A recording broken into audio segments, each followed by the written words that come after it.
বলা হয় হাতির খাওয়ার দাঁত আলাদা আর দেখানোর দাঁত আলাদা। ডোনাল্ড ট্রাম্পকে দেখে যারা ভাবছিলেন যে এখন গল্প ঘুরে যাচ্ছে আর ট্রাম্প কোথাও না কোথাও পিছিয়ে যাচ্ছেন, তাদের আমি বলে দিই, ডোনাল্ড ট্রাম্পের প্ল্যান এর চেয়েও অনেক বড় আর অনেক বেশি বিস্তৃত। এখন আমি এটা কিভাবে বলতে পারি? আসল সত্যি এখন ধীরে ধীরে সামনে আসছে। আর ডোনাল্ড ট্রাম্পের একটা বিশেষ ব্যাপার আছে, সঠিক টার্গেট। আর তিনি যা ভাবেন সেটা তিনি খুব বেশি দিন লুকিয়ে রাখেন না। যেখানে একদিকে ডোনাল্ড ট্রাম্পের প্ল্যান সামনে আসছে, অন্যদিকে ডক্টর এস জয়শঙ্কর সৌদির সঙ্গে মিলে এমন কি প্ল্যান করেছেন যা ভবিষ্যৎকে সুরক্ষিত করবে। জিওপলিটিক্সে অনেক কিছু চলছে। সবসময়ের মতো ওয়ার্ল্ড পলিটিক্সের এই এপিসোডে জানতে পারবেন অনেক কিছু, তাই ভিডিওটা শেষ পর্যন্ত অবশ্যই দেখবেন। স্ক্রিনে একটা টুইট দেখছেন, এটা উর্দুতে লেখা একটা টুইট। ইরানে আলী খামেনেইর পর যদি ইরানের ক্ষমতা সামলাচ্ছিলেন তাহলে তিনি ছিলেন আলী লারিজানি। আর আলী লারিজানি, যার বক্তব্য খুব কঠোর ছিল। বলা হয় পর্দার আড়ালে যদি ইরানের সেনাবাহিনীকে কেউ কমান্ড করছিলেন তাহলে সম্ভবত তিনি ছিলেন আলী লারিজানি। কিন্তু এখন তার মৃত্যু হয়ে গেছে। নেতানিয়াহু নিজে এই বিষয়টা নিশ্চিত করেছিলেন, আর তারপর ইরানের দিক থেকেও নিশ্চিত করা হয়েছে।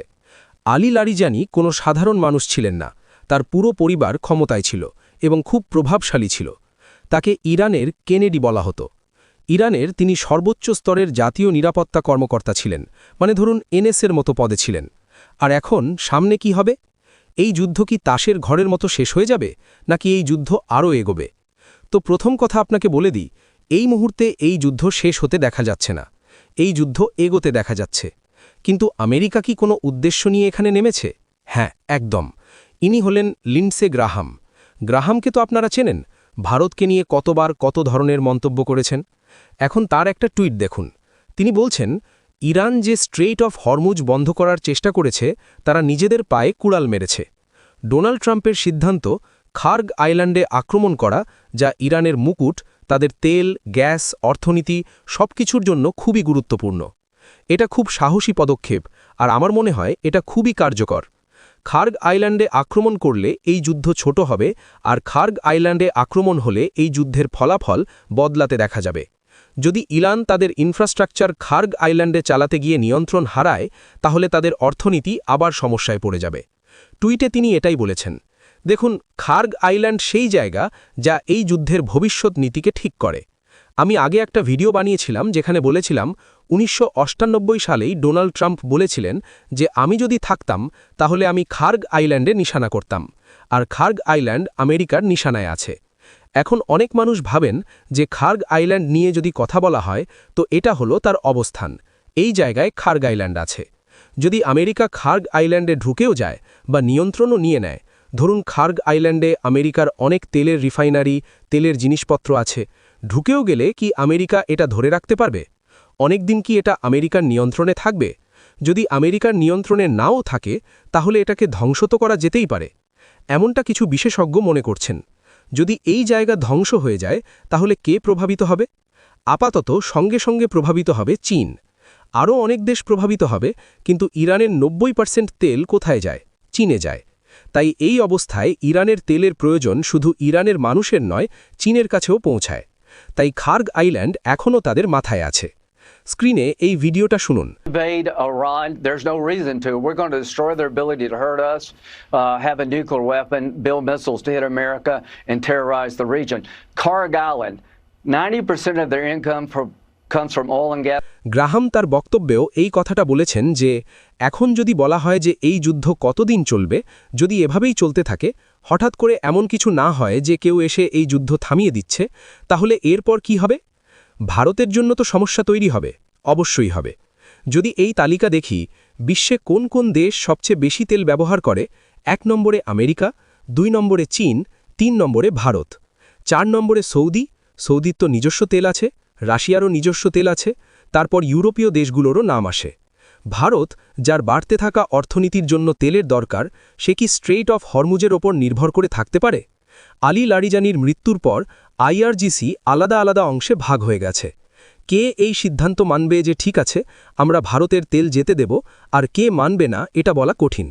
এখন যদি আপনি বলেন যে ভাই আমি সৌদির ট্যাঙ্কার যেতে দেব না, তাহলে সৌদি থেকেই তো ভারতের তেল আসে। এই অবস্থায় সৌদি আর ভারত একটা প্ল্যান করেছে। এখন ডক্টর এস জয়শঙ্কর অনেক দেশকে ফোন করেছেন, বিশেষ করে উপসাগরীয় দেশগুলোর সঙ্গে। স্ক্রিনে একটা টুইট দেখুন। গতকালের এই টুইটে পিএম মোদি পরিষ্কার করে লিখেছেন যে আমি আমার ভাই মোহাম্মদ বিন জায়েদ আল নাহিয়ানের সঙ্গে কথা বলেছি ইউএই থেকে, এবং আমি ঈদের শুভেচ্ছা জানিয়েছি। এর পাশাপাশি আমরা আলোচনা করেছি যে এখন পরিস্থিতি কেমন চলছে, আর যেভাবে ইরান ইউএই ইত্যাদির ওপর আক্রমণ করছে আমি এর নিন্দা করছি। এর কারণে অনেক মানুষের প্রাণ গেছে এবং সাধারণ মানুষের অবকাঠামো ধ্বংস হয়েছে। আমরা এই বিষয়ে একমত হয়েছি যে স্ট্রেইট অফ হরমুজের স্বাধীনতা থাকতে হবে, নিরাপত্তা থাকতে হবে। আমরা একসাথে কাজ করব শান্তি প্রতিষ্ঠার জন্য, নিরাপত্তার জন্য, স্থিতিশীলতার জন্য, যত দ্রুত সম্ভব। এটা ছিল ইউএই নিয়ে মোদির টুইট। ইউএইর সঙ্গে ভারত আছে, সৌদির সঙ্গে ভারত আছে, আর এর পিছনে বড় কারণ আছে। জিসিসি দেশগুলোর সঙ্গে ভারতের বড় ধরনের ব্যবসা বাণিজ্য আছে, ভালো সম্পর্ক আছে। সৌদি আর ভারত মিলে একটা উপায় বের করেছে। সৌদি 4টে তেলে ট্যাঙ্কার পাঠিয়েছে। আর এই যে পথটা দেখছেন, এটা কিছুটা এই রকম পথ। সৌদি আরবের তেলের পাইপলাইন পৌঁছায় ইয়ানবু বন্দরে, আর ইয়ানবু থেকে সেটা রেড সি হয়ে ভারতের দিকে যেতে পারে। কিন্তু এখানে একটা সমস্যা আছে। রেড সিতে ইয়েমেনের হুতি বিদ্রোহীরা যেন অ্যাকশন মোডে না চলে যায়। আর যদি এমন হয় তাহলে বাধা আসতে পারে, তারপর তার আলাদা সমাধান বের করতে হবে। কিন্তু আপাতত দেখা যাচ্ছে ভারত এই যুদ্ধের বাইরে থেকে একটা নতুন রাস্তা বের করছে, যাতে ভারতের তেলের সরবরাহে কোনো সমস্যা না হয়। উপসাগরীয় দেশগুলোর সঙ্গে যেমন বাণিজ্য চলছিল তেমনই চলতে থাকে, কোনো একটা দেশের উপর পুরো নির্ভরতা না থাকে। কাল যদি রাশিয়া বলে যে না, আমরা তো ডাবল দাম নেব, তাহলে ভারতের কাছে বিকল্প থাকবে যে না, আমাদের কাছে অন্য অপশানও আছে। আপনি যদি গড়িমসি করেন তাহলে আমরা অন্য জায়গা থেকে তেল নেওয়া শুরু করব। তাই ভারত নিজের জন্য সব রকম বাঁচার রাস্তা বের করছে, যাতে ভারতের অর্থনীতি কোনোভাবেই ক্ষতিগ্রস্ত না হয়। আর যদি নিশানা খার গাইল্যান্ড হয় তাহলে বুঝে নিন এই খেলা দীর্ঘ চলবে। আর যদি দীর্ঘ চলে তাহলে দীর্ঘমেয়াদী প্ল্যান দরকার, যা ভারত তৈরি করছেও। যে ভাই, তুমি যদি এই যুদ্ধ লম্বা টানতে চাও তাহলে টানো, আমরা অন্য রাস্তা দিয়ে আরামসে তেল নিয়ে যাব, তোমার ঝামেলায় পড়ব না। আপনার কি মনে হয়, ভারত ঠিক ভাবছে না ভুল? কমেন্ট করে নিজের মতামত অবশ্যই জানান।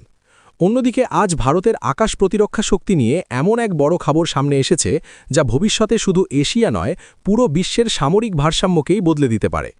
আগে যেখানে ভারত মূলত বিদেশ থেকে যুদ্ধবিমান কিনত বা পুরনো বিমান আপগ্রেড করত, এখন সেই ভারত সরাসরি ষষ্ঠ প্রজন্মের ফাইটার জেটের দৌড়ে নামার প্রস্তুতি নিচ্ছে। এই সিদ্ধান্তটা খুবই বড় এবং গুরুত্বপূর্ণ, কারণ এই ধরনের প্রযুক্তি এখনও খুব কম দেশের হাতেই রয়েছে। সরকারি সূত্র অনুযায়ী এখন বিশ্বে দুটো বড় গ্রুপ বা কনসোর্টিয়াম ষষ্ঠ প্রজন্মের ফাইটার জেট তৈরি করছে। একটি গ্রুপে রয়েছে যুক্তরাজ্য, ইতালি এবং জাপান, আর অন্য গ্রুপে রয়েছে ফ্রান্স আর জার্মানি। ভারতীয় বায়ুসেনা এখন ভাবছে এই দুই গ্রুপের মধ্যে কোনো একটির সঙ্গে হাত মিলিয়ে এই উন্নত যুদ্ধবিমান তৈরির প্রোগ্রামে অংশ নেওয়া যায় কিনা। যদি সেটা হয় তাহলে ভারত শুধু ক্রেতা হিসাবে থাকবে না, বরং ভবিষ্যতের যুদ্ধ প্রযুক্তি তৈরির অন্যতম অংশীদার হয়ে উঠবে। এখন প্রশ্ন আসতে পারে, ষষ্ঠ প্রজন্মের ফাইটার জেট এত গুরুত্বপূর্ণ কেন? আসলে এই নতুন প্রজন্মের বিমান শুধু সাধারণ যুদ্ধবিমান নয়, এতে থাকবে অত্যাধুনিক প্রযুক্তি, যেমন কৃত্রিম বুদ্ধিমত্তা বা এআই, যার মাধ্যমে একটি ফাইটার জেট একসঙ্গে অনেকগুলো ড্রোন নিয়ন্ত্রণ করতে পারবে। এর সঙ্গে থাকবে লেজার অস্ত্র, যা সরাসরি টার্গেট ধ্বংস করতে পারে। স্টেলথ প্রযুক্তি আরও উন্নত হবে, ফলে শত্রুর রাডারে ধরা পড়া অনেক কঠিন হয়ে যাবে। আর সবচেয়ে বড় বিষয় হল, এই বিমানগুলো পুরো সেনাবাহিনীর সঙ্গে নেটওয়ার্কে যুক্ত থাকবে, মানে আকাশে বসেই সবকিছু নিয়ন্ত্রণ করা যাবে। এক কথায় এটি হবে উড়ন্ত কমান্ড সেন্টার। এই সিদ্ধান্তের পেছনে ভারতের একটি বড় কারণ হল চীন। চীন ইতিমধ্যেই তাদের পঞ্চম প্রজন্মের যুদ্ধবিমান তৈরি করে ফেলেছে এবং ষষ্ঠ প্রজন্মের প্রযুক্তি নিয়েও এগোচ্ছে। সম্প্রতি তাদের কিছু উন্নত ফাইটার জেটের ভিজুয়ালও সামনে এসেছে। এর পাশাপাশি একটি বড় উদ্বেগের বিষয় হল, চীন তাদের এই উন্নত প্রযুক্তি পাকিস্তানের সঙ্গে ভাগ করে নিতে পারে। যদি সেটা ঘটে তাহলে ভারতের জন্য বড় ধরনের নিরাপত্তা চ্যালেঞ্জ তৈরি হতে পারে। তাই ভারত এখন আর দেরি করতে চাইছে না, বরং আগে থেকেই প্রস্তুতি নিচ্ছে। এখানে একটা গুরুত্বপূর্ণ বিষয় হল, ভারত কিন্তু নিজেও বসে নেই।